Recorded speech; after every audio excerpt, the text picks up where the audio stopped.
12 ফেব্রুয়ারি বাংলাদেশে অনুষ্ঠিত হতে যাচ্ছে এক নজিরবিহীন সাধারণ নির্বাচন। 2024 সালে জেন জি প্রজন্মের গণ অভ্যুত্থানে শেখ হাসিনা সরকারের পতনের পর এটিই প্রথম ভোট। সংবাদ মাধ্যম রাশিয়া টুডে মনে করছে, এই নির্বাচন দেশটির ভবিষ্যৎ শাসন ব্যবস্থা এবং দক্ষিণ এশিয়ার ভূরাজনীতির মোড় ঘুরিয়ে দিতে পারে। শেখ হাসিনার নেতৃত্বে আওয়ামী লীগ 2009 থেকে 2024 সালের আগস্ট পর্যন্ত টানা 15 বছর বাংলাদেশ পরিচালনা করেছে। 2024-এর 5 আগস্ট তিনি ও তার সরকারের অনেক মন্ত্রী বাংলাদেশ ছাড়তে বাধ্য হন। তার বিদায়ের 3 দিনের মধ্যে শান্তিতে নোবেল পুরস্কার বিজয়ী ডক্টর মোহাম্মদ ইউনূসের নেতৃত্বে একটি অন্তর্বর্তীকালীন সরকার শপথ গ্রহণ করে। বর্তমানে আওয়ামী লীগ নির্বাচনে অংশগ্রহণের সুযোগ থেকে বঞ্চিত, যা ভোটের বৈধতা নিয়ে প্রশ্ন তুলেছে বলে বিশ্লেষণে উল্লেখ করেছে আরটি। শেখ হাসিনার অভিযোগ, অভ্যুত্থানটি ছিল বিদেশি অর্থায়নে পরিচালিত সরকার পরিবর্তনের একটি সুপরিকল্পিত অভিযান। অন্তর্বর্তীকালীন সরকারের প্রধান উপদেষ্টা হিসেবে দায়িত্ব নেওয়ার পর ইউনূস অবাধ ও সুষ্ঠু নির্বাচন এবং কাঠামোগত সংস্কারের প্রতিশ্রুতি দেন। আরটির বিশ্লেষণে বলা হয়েছে, এখন তার সরকারের বিরুদ্ধে প্রতিশ্রুতি পূরণে ব্যর্থতার সমালোচনা বাড়ছে।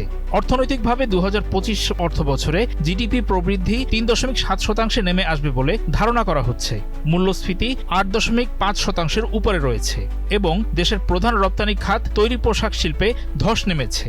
2025-26 অর্থ বছরের প্রথমার্ধে রপ্তানি 2.63% কমেছে। বিশেষ করে 2025-এর ডিসেম্বরে বার্ষিক হিসেবে রপ্তানি কমেছে 14.25%। এক্সট্রিম মশার কয়েল প্ল্যান্ট ফাইবার দিয়ে তৈরি, ডেঙ্গু, চিকুনগুনিয়া বাহি সহ যে কোনো মশার বিরুদ্ধে দেয় এক্সট্রিম সুরক্ষা। রাজনৈতিক অস্থিরতা এবং ধর্মীয় সংখ্যালঘুদের ওপর হামলার ঘটনাও বৃদ্ধি পেয়েছে বলছে আরটি। বাংলাদেশের মোট জনসংখ্যার প্রায় 8% হিন্দু ধর্মাবলম্বী। শেখ হাসিনার সরকারের পতনের পর থেকে তারা সহিংসতা, অগ্নিসংযোগ ও প্রাণনাশের হুমকির শিকার হচ্ছেন বলে অভিযোগ করেছেন। যদিও কর্তৃপক্ষ দাবি করেছে যে এর সবগুলোর ঘটনা ধর্মীয় কারণে ঘটেনি, তবুও নির্বাচনকে কেন্দ্র করে সংখ্যালঘু সম্প্রদায়ের মধ্যে উদ্বেগ বিরাজ করছে।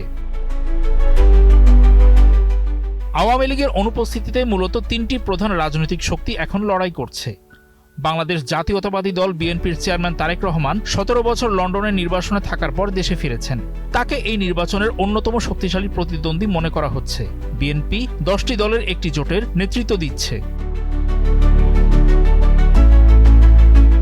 হাসিনা সরকারের আমলে নিষিদ্ধ থাকা দল জামায়াতে ইসলামী এখন একটি রক্ষণশীল জোটের নেতৃত্ব দিচ্ছে। তবে 1971 সালে মুক্তিযুদ্ধের বিরোধিতার ইতিহাস এবং কট্টরপন্থী আদর্শের কারণে উদারপন্থীদের ভোট পাওয়া তাদের জন্য চ্যালেঞ্জ হতে পারে। 2025 সালের শুরুতে জুলাই আগস্টের ছাত্র আন্দোলনের নেতাদের হাত ধরে জাতীয় নাগরিক পার্টি এনসিপির জন্ম। তারা জামায়াতের সঙ্গে জোট বেঁধেছে, যা নিয়ে দলটির ভেতরেই কিছু মতপার্থক্য তৈরি হয়েছে।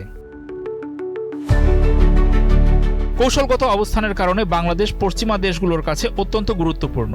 সেন্ট মার্টিন দ্বীপ নিয়ে শেখ হাসিনার দাবি এবং বঙ্গোপসাগরে মার্কিন যুক্তরাষ্ট্রের প্রভাব বিস্তারের ভাবনা সেই গুরুত্বকে আরও বাড়িয়ে দিয়েছে। ভারত ও চীনের সঙ্গে বাংলাদেশের সম্পর্কও এখন এক জটিল সন্ধিক্ষণে। শেখ হাসিনার পতনের পর ভারতের সঙ্গে বাংলাদেশের সম্পর্কের টানাপোড়েন শুরু হয়েছে। পাকিস্তান এই শূন্যতা পূরণের সুযোগ খুঁজছে।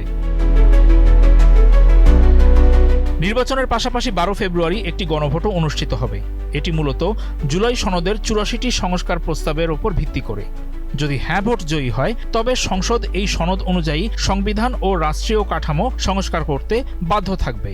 আর না জয়ী হলে বিজয়ী রাজনৈতিক দল তার নিজস্ব পরিকল্পনা অনুযায়ী সংস্কার করবে।